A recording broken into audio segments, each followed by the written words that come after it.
지금껏 내가 한 일이 주를 위한 일이었는지, 지나간 세월 돌이켜 주님 앞에 아릅니다. 이 한 몸 주를 위하여 목숨 버린다 했으나 주의 영광 뒤로 하고 나의 자랑 앞세웠으니, 내가 가는 이 길이 주를 위한 것보다 예수 이름만 파는 가룟 유다와 같습니다. 한평생 주를 위하여 변함없이 살겠다던 베드로 같은 믿음이 내게도 있었습니다. 그러나 지금 내 맘속엔 허영과 교만만 있고, 주님 지신 십자가는 짐이 된다 벗었습니다. 내가 가는 이 길이 주를 위한 것보다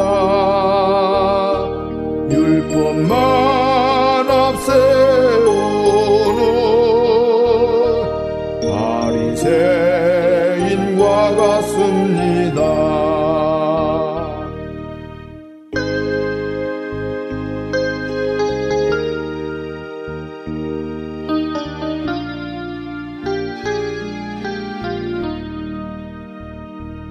오늘도 복음을 들고 쉼없이 다녔지만, 성령의 불 같은 인도 믿음 없이 전했습니다. 육신의 곤고함 더하여 복음의 사명 약해지니, 아버지여 연약한 종 어찌해야 오리까. 내가 가는 이 길이 영광의 길이라면 바울과 같은 믿음을 내게도 허락하소서. 바울과 같은 믿음을 내게도 허락하소서.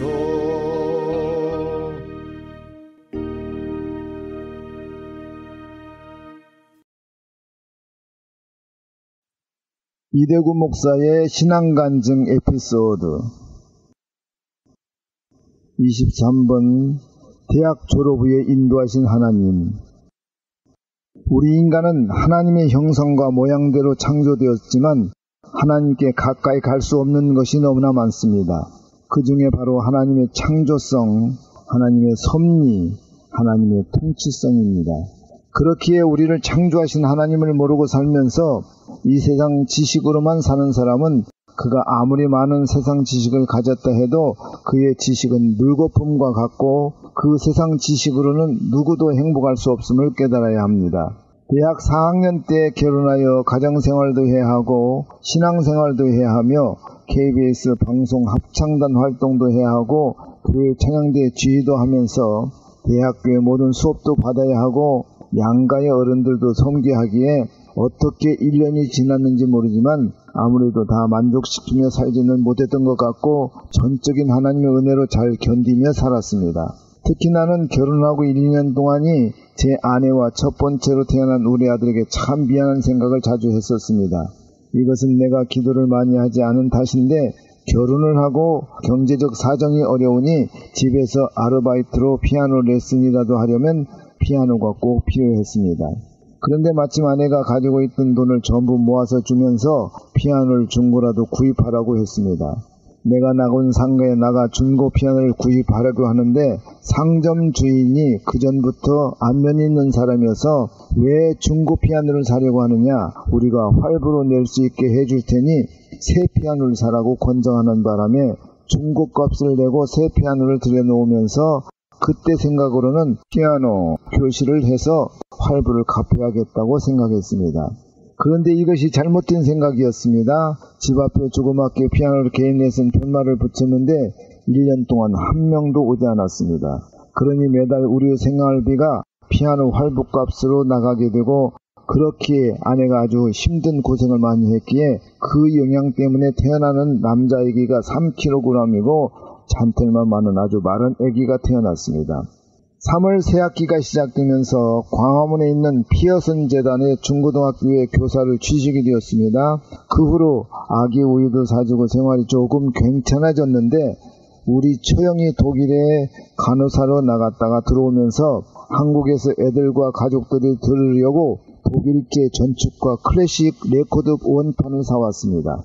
그런데 지방에서 큰 병원의 간부로 잘 살던 남편이 갑자기 병으로 죽었기에 한국에서 살 수 없는 형편이 되니 다른 사람한테 그 독일제 전축을 팔기는 아깝고 음악을 전공한 제 낭한테 주고 싶다고 했습니다. 그러나 한 가지 조건이 있었는데 미국에 그 가족이 이민 가기 전까지 매달 얼마씩 자기들 생활비를 달라고 했습니다. 그 당시 한국에는 독수리표 전축이 나왔을 때인데 그 전축은 독일제 전축을 듣기 전에는 좋은지 나쁜지 잘 몰랐었습니다. 그러나 독일제 듀얼 전축은 잡음이 전혀 나지 않고 원판을 듣는데 하여튼 음악을 전공한 내 친구들이 우리 집에 와서 그것을 들으면서 집에 가지를 않고 계속 들으려고 해서 난리가 날 정도였습니다. 사실 나도 그 물건을 보면서 얼마나 욕심이 났는지 다른 사람에게 줄 수 없어서 집에 가지고는 왔는데 그러니 처형 생활비를 주어야지, 피아노 활부금 내야지, 6개월마다 전셋집은 옮겨야지, 학교 다닐 때 학자금 융자 받은 돈을 졸업하고는 매달 갚아야지, 그 돈이 어디에 다 있었겠습니까? 시골 친척들과 우리 어머니는 내가 대학만 나오면 큰 돈이 생기는 줄 알고 계시지만 교사 봉급이 그 당시 7만 원이었습니다. 나를 도와줄 사람은 아무도 없고 오히려 서울서 내가 도와주지 않나 바라는 사람만 많았습니다. 그래도 나는 어쨌든 결혼을 했으니 사랑하는 아내가 있고 귀엽게 자라는 자식이 있는 가장이 되었습니다. 한 가지 다행인 것은 하나님께서 나에게 건강을 주셔서 우리 가족들이 오손도손 기쁨으로 살아갈 수 있도록 인도해 주셨다는 사실입니다. 오늘은 여기까지만 말씀드리겠습니다. 사랑하는 형제자매 여러분, 이 세상 모든 사람들은 각자 자기들이 추구하는 행복관이 있습니다. 가난하게 살면서라도 온 가족이 모두 건강하며 기쁘게 살아가는 사람이 있습니다. 그래서 오히려 가난하게 사는 민족들이 행복지수가 높다고 합니다. 그러나 물질은 넉넉해도 가족들 간에 마음이 변하지 않고 늘 불안하게 사는 사람도 있습니다.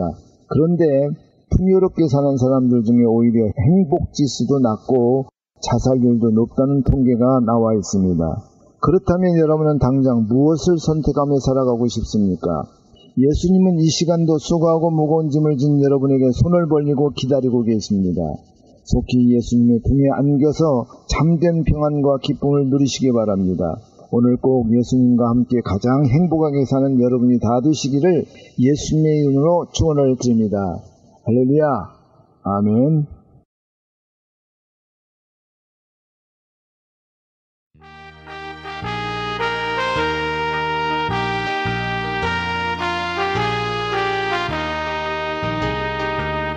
구원으로 인도하는 그 문은 참 좋으며 생명으로 인도하는 그 길은 참 험하니 우리 몸에 매여 있는 그 더러운 죄짐을 하나없이 벗어놓고 힘써서 들어갑시다. 구원으로 인도하는 그 좁은 문 들어가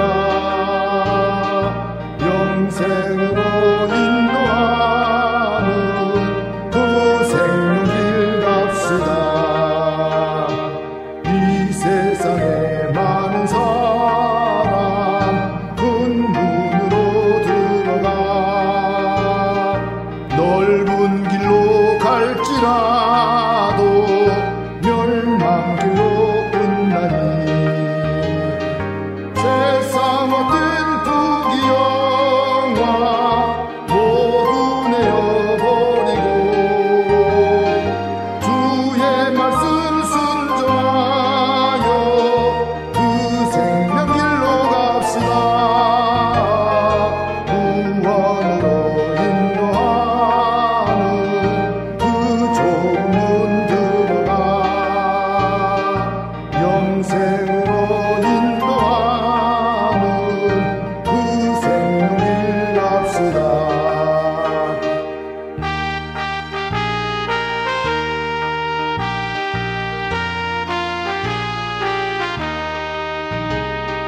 구원의 문 열렸소니 주의 공로 힘입어 주저 말고 들어가서 생명길로 갑시다. 구원의 문 닫힌 후엔 들어가고 싶으나 한 번 닫힌 구원의 문 또 열려지지 않으니 구원으로 인도하는 그 좁은 문 들어가 영생으로